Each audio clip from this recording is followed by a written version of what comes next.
The story of St. Peter's goes all the way back to the time of the Emperor Nero, and the notorious fire that razed Rome to the ground in 64 AD.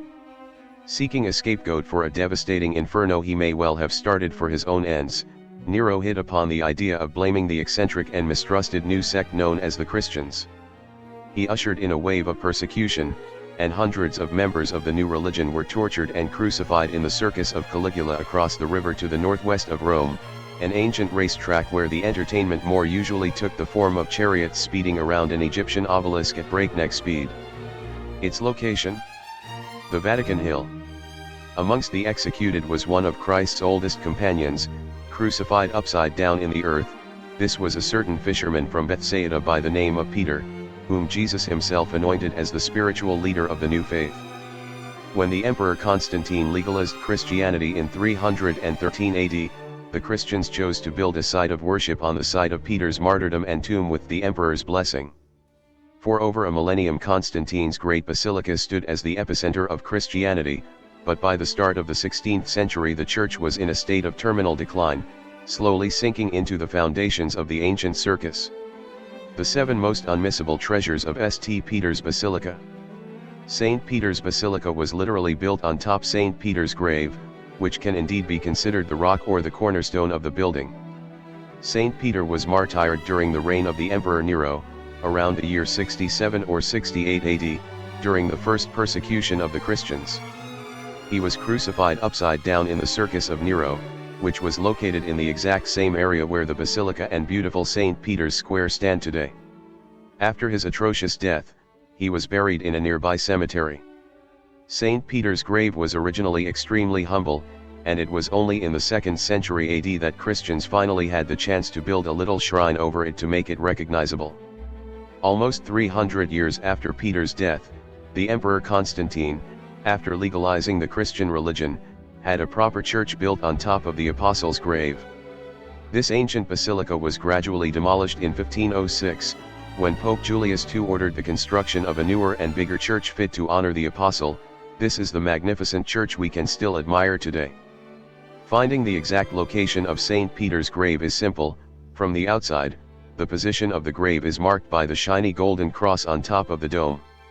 Inside the church, meanwhile, it's marked by the beautiful bronze canopy above the main altar.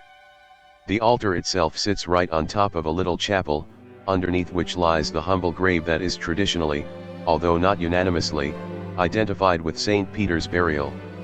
When entering St. Peter's Basilica for the first time, you can't help but be overwhelmed by the unexpected grandiosity of the building.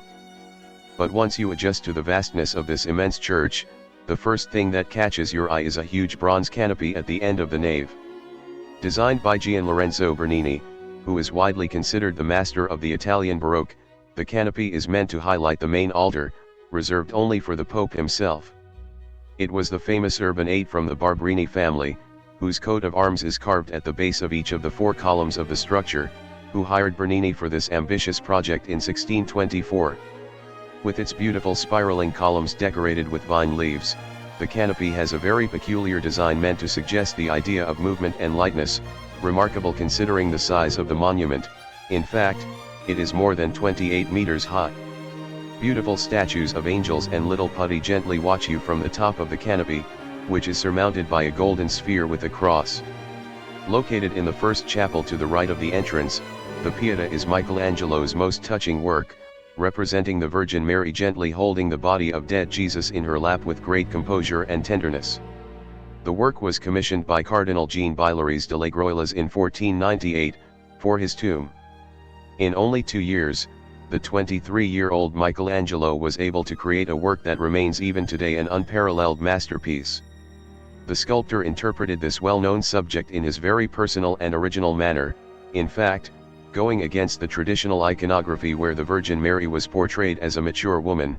Michelangelo emphasized her youth and innocence at the point that she looks even younger than her son. The Virgin Mary bears a sash across her chest, with the signature of the artist. As the tradition has it, Michelangelo, who was not yet so famous at that time, added it after the inauguration of the statue. Apparently, he had overheard some visitors wrongly attributing the Pietà to another artist. After the statue, he became so famous that he didn't need to sign any of his other works. If you keep walking along the right aisle, a few steps past the Pieta, you will find the chapel of Saint Sebastian. On most days you will find many people here on their knees, silently praying in front of the altar. If you manage to get closer, you will be able to read this inscription on the white marble altar, in red capital letters, Sanctus Ioannes Pavlovs pages 2, St. John Paul II. With his 27-year-long pontificate, the Polish Pope was one of the most popular pontiffs ever. During his funeral on April 8, 2005 in St. Peter's Square, the large crowd attending suddenly started to chant loudly Santo Subito, which literally means make him a saint now. And in fact, just 9 years after his death, Pope Francis proclaimed him a saint in St. Peter's Square on April 27, 2014, in front of the more than 500,000 people that had gathered for the occasion. The Pope's triple coffin, one made out of cypress, one of zinc and the last of chestnut, shut with golden nails, was originally buried in the Vatican grottos. It was moved to the chapel of Saint Sebastian in 2011, when the Pope was declared blessed. In 2014, upon his canonization, the Pope was finally honored with the title of saint, as you can read on the beautiful marble altar that is his final resting place. Just a few steps away, you will find a very unusual monument, the memorial to Alexander VII. Designed by the 80-year-old Bernini, this monument is considered his very last great work, despite the fact that it was mostly executed by other sculptors supervised by the old master. Although Pope Alexander VII had commissioned his funeral monument in the very first years of his pontificate, he never got to see it, dying before it was even started. The monument was in fact inaugurated in 1678, 6 years after the Pope's death. The monument shows the Pope kneeling in prayer, surrounded by 4 statues of women, intended to represent the virtues that the Pope used to practice most: charity, prudence, justice, and truth. The last one is particularly remarkable, as she hides an interesting political message from the 1600s. The truth is setting foot on a globe, where you can easily recognize the different countries. If you go closer, you will notice that she is stepping precisely on top of England. This was Bernini's subtle way to immortalize the Pope's doomed attempts to defeat Anglicanism.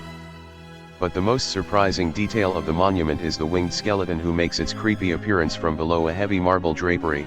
The skeleton is Death herself, brandishing an hourglass as if to emphasize that the time of life is over. While walking along the nave, you might notice a line of people queuing in front of a black statue. If you look closely, you will notice that most of them touch a foot of the statue, and some even kiss it. Why? This is a very famous portrait of Saint Peter.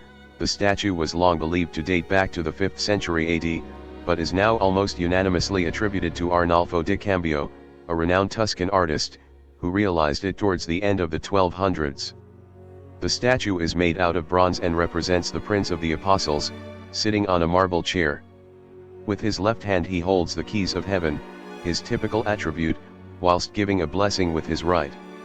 It is customary for pilgrims visiting the church to touch or kiss St. Peter's feet, particularly the right one, and ask for a blessing. This tradition is so ancient that millions and millions of people must have touched and kissed the statue over the course of at least 800 years, that's why St. Peter's foot seems strangely flat and thin, though very polished. It has been literally worn out by centuries of kisses. Every year, on the anniversary of the deaths of St. Peter and St. Paul, June 29, the statue is dressed in papal vestments and crowned with the tiara, a powerful way to remind everybody that St. Peter was the first pope in history. With its exceptional height and beautiful design, the dome of St. Peter's Basilica unmistakably marks the skyline of Rome. Designed by none other than Michelangelo, the dome is considered his spiritual testament. He didn't want to be paid for this last work as he intended it as a gift for the church. The artist, who was also an excellent engineer and architect among his many other talents, was already in his 70s when he started working at this project. Unfortunately, he never saw it finished, as he died aged 89 in 1564, when the dome was only partially built. The construction of the dome, still the biggest in Rome, was completed by Giacomo della Porta and Domenico Fontana in 1590. It was topped by a beautiful golden globe with a cross, very similar to the one you can find on the canopy. From the inside, the dome looks even more spectacular. The interior was beautifully decorated with shiny golden mosaics at the very end of the 1500s by renowned artists such as Cesare Nebbia, Paolo Rossetti, Giovanni de Vecchi and the Cavaliere di Arpino. At the base you will see 4 rounded medallions with the portrait of the 4 evangelists, each accompanied by his animal symbol, John with an eagle, Matthew with an angel, Luke with a bull and Mark with a lion. The interior of the dome is illustrated with many holy figures. At the top God Father is surrounded by the angels, while, from the top to the bottom, we find seraphims, cherubs and other angels, some of them carrying the instruments of Christ's passion, the crown of thorns, the cross, and the column to which Jesus was tied when he was whipped. In the lowest section you will also find Jesus, the Virgin Mary, John the Baptist, St. Paul and the 12 apostles and, further below, portraits of bishops and patriarchs, for a total of 96 characters overall. At the base of the dome you can read the beautiful inscription Tu es Petrus et super hanc Petram edificabo ecclesiam mene et tibi dabo clave saelorum, you are Peter and upon this rock I will build my church. Due to the enormous scale of the building you would never guess that each letter is almost 3 meters high.